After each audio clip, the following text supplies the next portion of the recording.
नमस्कार मित्रांनो, ठरलं तर मग या मालिकेच्या आजच्या भागात आता अर्जुन सायलीच्या आई-वडिलांना शोधण्याचा प्रयत्न करतोय. तर एका बाजूला नागराज आणि महिप्त हे दोघेजण अर्जुनला चुकीच्या दिशेने जाण्यासाठी भाग पाडतायत, कारण त्यांना एका दगडात 2 पक्षी मारायचे आहेत. एक तर त्यांना अर्जुनला हरवायचे आहे आणि दुसरी गोष्ट म्हणजे प्रियाचं तोंड कायमचं बंद करायचं आहे.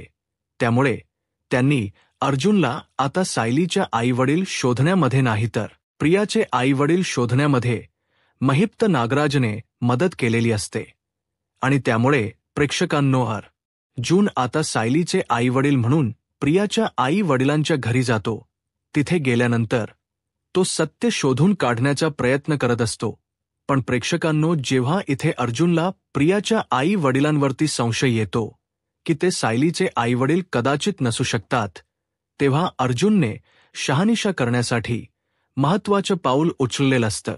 इथे अर्जुन प्रियाच्या वडिलांची आणि सायलीची DNA टेस्ट करण्याचा निर्णय घेतो, कारण तो विचार करतो की सायलीचे आईवडील म्हणून ज्या लोकांना मी सायलीच्या समोर घेऊन जाणार आहे, ते सायलीचे आईवडील म्हणजे खरे असले पाहिजे. इथे आतापर्यंत सायलीच्या आठवणी लपून ठेवण्याचा अनेकांनी प्रयत्न केला, तसंच इथे आता तिच्या आईवडील म्हणून चुकीच्या व्यक्तींना मला तिच्या समोर घेऊन जायचं नाहीये आणि तिचा इथे विश्वासघात करायचा नाहीये.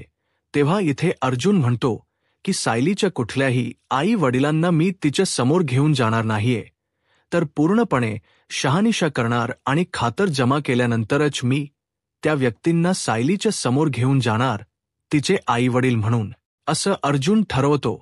आणि त्यामुळे प्रेक्षकांनो, अर्जुनने आता सायलीचे आणि तिच्या त्या प्रियाच्या वडिलांचे DNA मॅच करण्याचा निर्णय घेतलेला असतो. आणि इथे DNA टेस्ट केल्यानंतर अर्जुनच्या समोर सत्याचा उलगडा झालेला असतो. त्याचबरोबर प्रेक्षकांनो, प्रियाला आता नागराजने सांगितलेलं असतं की बघ, तू इथे श्रीमंत घरांची स्वप्न बघतेस ना, इथे या महालामध्ये राहतेस, मॅन्शनमध्ये, आणि बघ तुझं सत्य काय आहे ते बघ, तुझं अस्तित्व बघ. हे तुझे आईवडील आणि हे झोपडीसारखं तुझं घर ही लायकी आहे तुझी, आणि आम्हाला शहाणपणा शिकवतेस बघ. आता अर्जुनला आम्ही सायलीच्या आई-वडिलांकडे नाही, तर तुझ्या आई-वडिलांपर्यंत पोहोचवलेला आहे एकदा. का अर्जुन, तुझ्या आई-वडिलांना सायलीचे आईवडील म्हणून घेऊन आला की काय होईल ना, याचा विचार कर बघ जरा. तुझं नशीब बघ, सायलीच नशीब बघ कुठे आहे आणि तुझं नशीब बघ कुठे आहे ते. त्यामुळे प्रेक्षकांनो, इथे आता नागराज महिप्तला प्रियाच तोंड कायमच बंद करायचं होतं आणि त्यासाठी त्यांनी तिच्या आई-वडिलांचा शोध लावलेला असतो. तेव्हा प्रेक्षकांनो, इथे आता प्रिया स्वतःच्या घरी लपून छपून जाते, चोरावाणी. तिच्याबद्दल काही तिथे माहिती तर नाहीये ना. तिचा असा एखादा फोटो जो बघितल्यानंतर अर्जुनला लगेच कळेल की ही सायली नाही, प्रिया आहेत. यामुळे ती आता स्वतःच्याच घरामध्ये लपून छपून गेलेली असते.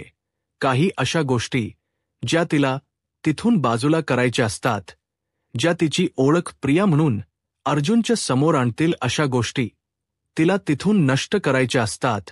म्हणूनच ती चोरावाने आता तिच्या घरामध्ये आलेली असते.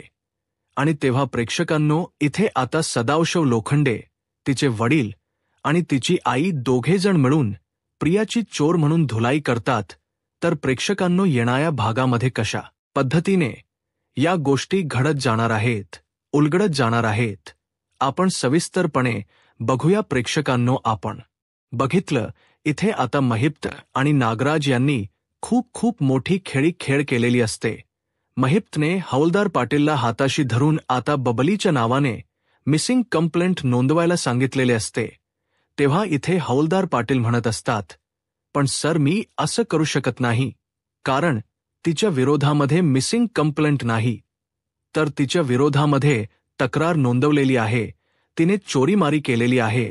तेव्हा पाटील म्हणतो की मी असं नाही करू शकत, ते कायद्यात नाही बसत. तेव्हा प्रेक्षकांनो, महिप्त म्हणतो, मग तुला पैसे कसले देतोय रे? तू एक काम कर, ज्या वेळेला तीच यावरती चोरीचा आळ करण्यात आले ना, त्याच वेळेला आणि त्याच वर्षी तिची मिसिंग कंप्लेंट नोंदवली असा पेपर तयार कर आणि सांग, तुझ्या साहेबाला एखाद्या जुन्या गाठोड्यात भेटलं म्हणून काही करा पैसे देतोय ना, तुला माझं काम झालं पाहिजे. तेव्हा इथे हौलदार पाटील म्हणतो की ठीक आहे, मी तो पेपर तयार करेन, पण अर्जुन सरांना तो पेपर साहेबांच्याच हातातून गेला पाहिजे, कारण सावंत सरांवरतीच अर्जुन सर विश्वास ठेवतील, माझ्यावरती नाही. कदाचित मी त्यांना जर तो पेपर द्यायला गेलो ना, तर ते मला 1000 प्रश्न विचारतील आणि माझ्याकडून सत्य जाणून घेतील. पण इन्स्पेक्टर सावंत यांच्यावरती अर्जुन सरांचा पूर्ण विश्वास आहे, त्यामुळे मी मिसिंग पेपर तयार करेन आणि तो मी त्यांना देईन, मग तर चालेल ना. तेव्हा महिप्त म्हणतो, हुशार आहेस, तुझ्या सावंत साहेब उद्या येतील ना, लवकरात लवकर तिच्या विरोधामध्ये मिसिंग कंप्लेंट नोंदवल्याचा इथे पेपर तयार कर आणि सावंत साहेबांकडून अर्जुनला द्यायला सांग, मग तर चालेल. त्यानंतर प्रेक्षकांनो, सावंत साहेब दुसऱ्या दिवशी आलेले असतात, कारण त्या दिवशी त्यांची सुट्टी असते. तेव्हा दुसऱ्या दिवशी आल्यानंतर पाटील बबलीच्या विरोधामध्ये मिसिंग कंप्लेंट नोंदवल्याचा पेपर इथे आता सावंत यांना देतात. सावंत म्हणतात की तुम्ही इतकं शोधलं तेव्हा हा पेपर तुम्हाला भेटला नाही आणि अचानकपणे आता कुठून आला. तेव्हा इथे आता लगेच पाटील म्हणतात की साहेब, अहो, खूप शोधला, जुन्या रेकॉर्डमध्ये हा पेपर मला सापडलेला आहे. तेव्हा इन्स्पेक्टर सावंत अर्जुनला फोन करतात आणि लगेचच बबलीच्या नावाने मिसिंग कंप्लेंट नोंदवल्याचा पेपर अर्जुनला दाखवतात. आता अर्जुनला त्याच्यावरती विश्वास बसतो, कारण इन्स्पेक्टर सावंत काही खोट बोलणार नाही. तेव्हा प्रेक्षकांनो, इथे आता अर्जुन म्हणतो की आता हा पेपर सापडला, पण काही हरकत नाही, कारण त्याच्यावरती इथे आता सायलीच्या आई वडिलांच्या घरचा ॲड रेस आहे. असं अर्जुनला वाटतं की आपण आता इथे जाऊन बघूया की नक्की काय गडबड आहे. तेव्हा इथे अर्जुन म्हणतो, पण तिच्या नावाने तर मिसिंग कंप्लेंट केलीच नव्हती ना, मग आता हा पेपर कुठून आला. तर इथे सावंत म्हणतात की हौलदार पाटील यांना हा पेपर सापडला जुन्या रेकॉर्ड्समध्ये. तेव्हा इथे अर्जुन म्हणतो ठीक आहे, आणि अर्जुनला कळतं की सायलीचे वडील टेलर आहेत, जे की प्रियाचे वडील आहेत, पण अर्जुनला आता ते सायलीचेच वडील वाटत असतात. तेव्हा अर्जुन म्हणतो की मला सायलीच्या समोर तिचे खरे आईवडील घेऊन जायचेत, कुठले खोटे नाही. आता या वेळेला सायलीच्या विरोधामध्ये कुणी काही षड्यंत्र तर रचत नाहीये ना, असा प्रश्न अर्जुनच्या मनात येतो. अर्जुन म्हणतो, सायलीने माझ्यावरती विश्वास टाकलाय की मी तिच्या ख्या आई वडिलांनाच तिच्या समोर घेऊन जाईन, त्यामुळे जोपर्यंत माझी खातर जमा होत नाही की ज्या व्यक्तींना मी सायलीच्या आईवडील म्हणून त्यांच्या समोर घेऊन जाणार आहे, ती व्यक्ती खरोखर सायलीचे वडील आहेत, खरोखर तिची आई आहे, जोपर्यंत माझा विश्वास बसत नाही तोपर्यंत मी त्या लोकांना सांगणारच नाहीये की मी सायलीच्या आई वडिलांचा शोध घेतोय म्हणून. तेव्हा अर्जुनला समजतं की सायलीचे वडील जर टेलर आहेत, तर मग मी तिथे माझ्या बायकोसाठी ड्रेस शिवायला आलोय असं तिथे सांगणार आणि त्या घरामध्ये मी प्रवेश करणार. तेव्हा अर्जुन एक ड्रेस पीस खरेदी करतो सायलीसाठी आणि तिथे जातो. तेव्हा इथे सदाशिव लोखंडे त्यांची बायको अर्जुनच्या समोर येतात. अर्जुन म्हणतो की तुम्ही टेलर आहात का? तेव्हा सदाशिव म्हणतो, हो साहेब, हो, तुमचं काय काम होतं? तेव्हा अर्जुन म्हणतो की मला माझ्या बायकोसाठी ड्रेस शिवायचा आहे, म्हणून मी पीस घेऊन आलोय. तेव्हा इथे आता सदाशिव लोखंडे म्हणतात, हो ना साहेब, या सांगा ना, तुमच्या बायकोचं माप घेऊन आलात का तुम्ही? तेव्हा अर्जुन म्हणतो, नाही, माप तर घेऊन आलेलो नाहीये, तुम्ही अंदाजे शिवा. तेव्हा इथे कधीपर्यंत तुम्ही द्याल? तेव्हा तो म्हणतो की थांबा साहेब, 1 मिनिट थांबा. अर्जुन त्या ठिकाणी आलेला असतो. अर्जुन आता त्यांचं घर आतून बघण्याचा प्रयत्न करत असतो, तर घरामध्ये ना एक फॅमिली फोटो लावलेला असतो. तो फॅमिली फोटो आता अर्जुन बघतो आणि हळूच त्याचा फोटो आपल्या मोबाईलमध्ये काढून घेतो. तेव्हा तो माणूस म्हणतो की साहेब, तुम्ही 8 दिवसानंतर या, तोपर्यंत ड्रेस शिवून तयार असेल तुम्ही घेऊन जा. तेव्हा इथे अर्जुन म्हणतो, ठीक आहे, मी 8 दिवसानंतर नक्की येतो.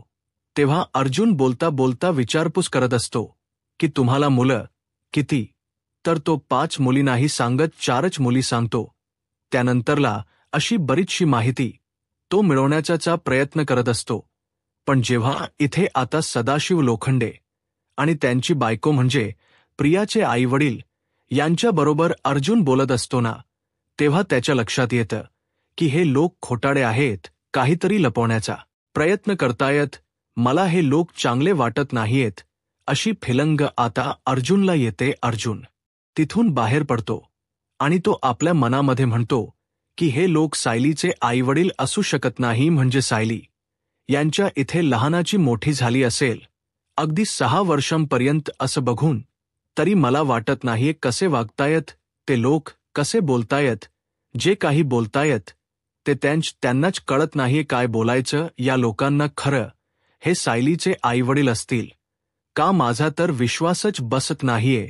मधुभाऊ तर म्हणत होते की सायली लहानपणापासूनच सोजवळ होती, खूपच जास्त चांगली मुलगी होती आणि जशी ती आता आहे त्यापेक्षा तर लहानपणी ती खूपच जास्त साधी बोळी होती. मग अचानकपणे तिचे आईवडील हे असे कसे काय येऊ शकतात असं अर्जुन म्हणतो. तेव्हा अर्जुन म्हणतो की नाही, सायलीकडे बघून तर असं वाटतं ती एका चांगल्या घरामध्ये लहानाची मोठी झालेली आहे, चांगल्या संस्कारांमध्ये ती वाढलेली आहे. मग हे तिचे आईवडील खरंच असतील का? नाही, कुठल्याही लोकांना मी सायलीच्या समोर तिचे आईवडील म्हणून घेऊनच येणार नाही. आणि अशी लोक जर तिचे आईवडील असतील तर ते नसलेले बरे. तिला जसं माहिती आहे की तिचे आईवडील नाहीच आहेत तसंच गेलेलं बरं. पण एकदा मी चान्स घेणारच आहे. मला खातर जमा करायची आहे. तेव्हा या माणसाची आणि सायलीची DNA टेस्ट केली तर असा विचार अर्जुनच्या मनात येतो. तो म्हणतो शेवटची एक संधी यायची, काही करून या माणसाचे केस मला सापडले पाहिजे. आणि इथे अर्जुन म्हणतो की सायलीचे सॅम्पल हे घेऊन मी DNA टेस्ट करणार. बाहेरच्या बाहेर जर मॅच झाली तर मी काहीतरी करेल या लोकांना घरी घेऊन जाण्यासाठी. पण जर या माणसाबरोबर वर सायलीचे DNA मॅच झाले नाही तर हा खोटाडा माणूस सायलीचे वडील असू शकतो असा तर माझा विश्वासच बसत नाहीये. त्यानंतर प्रेक्षकांनो, इथे अर्जुन आता घरी जात असताना एक महत्त्वाची गोष्ट त्याच्या समोर येते. तर अर्जुनने घरी जात असताना इन्स्पेक्टर पाटील म्हणजे हवालदार पाटील आणि इथे महिप्त शिखरे या दोघांना एकत्र बघितलेलं असतं. महिप्त त्याच्याबरोबर काहीतरी बोलत असतो आणि इथे हवालदार पाटील साहेब करत त्याच्या हातातून पैसे घेत तिथून निघालेला असतो. तेव्हा अर्जुन म्हणतो की हवालदार पाटील आणि महिप्त सोबत नक्की या दोघांच काय चाललंय, काय या पाटीलवरती नजर ठेवायला हवी. तेव्हा प्रेक्षकांनो, इथे अर्जुन आता पाटील वरती बारीक लक्ष ठेवूनच असतो. पण त्याचबरोबर अर्जुनने आता इथे हळूच सायलीचे केसांचे सॅम्पल मिळवलेले असतात आणि तो पुन्हा तिथे जातो ड्रेस कधीपर्यंत होईल या बहाण्याने विचारायला. आणि तो हळुवारपणे बोलता इथे त्या माणसाचे केस मिळवण्याचा प्रयत्न करत असतो. कसे तरी केस तो पटकन धक्काबुक्की देऊन उपट्टूच आणि ते सॅम्पल म्हणून आपल्या हातामध्येच ठेवून देतो. आणि नंतरला सायलीचे सॅम्पल आणि तिच्या त्या खोटाड्या वडिलांचे सॅम्पल DNA टेस्टसाठी देतो. आणि प्रेक्षकांनो, ज्या वेळेला रिपोर्ट येतो अर्जुनच्या पायाखालची जमीनच सरकते, कारण रिपोर्ट निगेटिव्ह येतो सायलीचे आणि त्याचे सॅम्पल मॅच होत नाही. तेव्हा अर्जुनच्या लक्षात येतं की खूप मोठं षड्यंत्र रचल जातंय सायलीच्या विरोधामध्ये, की मला कुणीतरी चुकीची दिशा दाखवले की हे सगळं कोण घडून आणते आणि का आणि कशासाठी. सायलीचे आईवडील असे नक्की आहेत तरी कोण जे सायलीच्या समोर यायला नको अशी कुणाची तरी इच्छा आहे असं अर्जुनच्या लक्षात येतं. DNA मॅच नाही होत तरी इथे निगेटिव्ह रिपोर्ट येतो. तेव्हा अर्जुनला समजतं की नाही, म्हणजे हा माणूस सायलीचे वडील असू शकत नाही. मला जो संशय होता तो खरा ठरलेला आहे. त्यानंतर प्रेक्षकांनो, इथे प्रिया आता नागराज जेव्हा तिला खोटो दाखवतो की हे बघ, हे झोपडीसारखं घर तुझं आहे, हे खोटारडे लालची आई वडील तुझे आहेत, तुझ्यासारखेच आहेत तुझे आई वडील. पण त्यांच्याकडे बघूनच कळतं, बघ आता अर्जुन जाणार आहे तिकडे पुरावे शोधायला अर्जुनला आम्ही त्याच दिशेने पाठवलं. सायलीचे आई वडील म्हणून तिकडेच ज्या बाबा शोधाशोध करायला, म्हणजे सायलीचे आई वडील म्हणून तुझ्या आई वडिलांना घेऊन येईल. आणि मग काय होईल हे तुला बरोबर माहिती आहे, हो की नाही? तेव्हा इथे प्रिया आता ते टेलरच नाव वाचते, श्रद्धा टेलर, आणि बरोबर तिथे शोधाशोध करत जाते. तेव्हा ती हळूवारपणे आता त्या ठिकाणी जाते. ती बघत असते तिचं घर कसं आहे, सगळ्या वस्तू बघत असते. ती 4-5 त्या बहिणी, त्यानंतर घराची अवस्था, झोपड यासारखं घर, वडील, टेलर, आई, अशी गबाळी, हे सगळं जेव्हा ती आता बघत असते तेव्हा ती म्हणते, अरे बापरे, मी इथे कशी काय राहू? आणि जेव्हा प्रिया तिथल्या काही खोटोजना इथे आता हात वगैरे लावत असते तेव्हा इथे प्रियाची आई येते आणि चोर म्हणून तिला मारायला सुरुवात करते. तिच्या बहिणी येतात, तिचे वडील चोर चोर म्हणून इथे प्रियाला आता मारत सुटतात. चांगली तिच्याच लोकांनी, तिच्या आई वडिलांनी, बहिणीने प्रियाला आता चोर म्हणून तिच्या गुन्ह्याची शिक्षा दिलेली असते आणि तिला चांगला चोप दिलेला असतो. तिथे आता चोरावाने गेलेल्या प्रियाला तिच्या आई वडिलांनी आणि बहिणीने चांगला चोप देऊन तिची आता धिंड घरातून बाहेर काढलेली असते आणि तिच्या थोबाडीत देत, तिच्या पाठीमागे मारत, तिला घरातून धक्के बुक्के देत तिला घरातून हकलून दिलेलं असतं. त्यामुळे प्रेक्षकांनो, इथे आता प्रियाने जी काही कारस्थान केलेली असतात ना, त्याची शिक्षा तिला मिळालेली असते. आता पुढे काय होईल हे पाहायला आत्ताच माझा महाराष्ट्र या यूट्यूब चॅनलला सबस्क्राईब करा. धन्यवाद.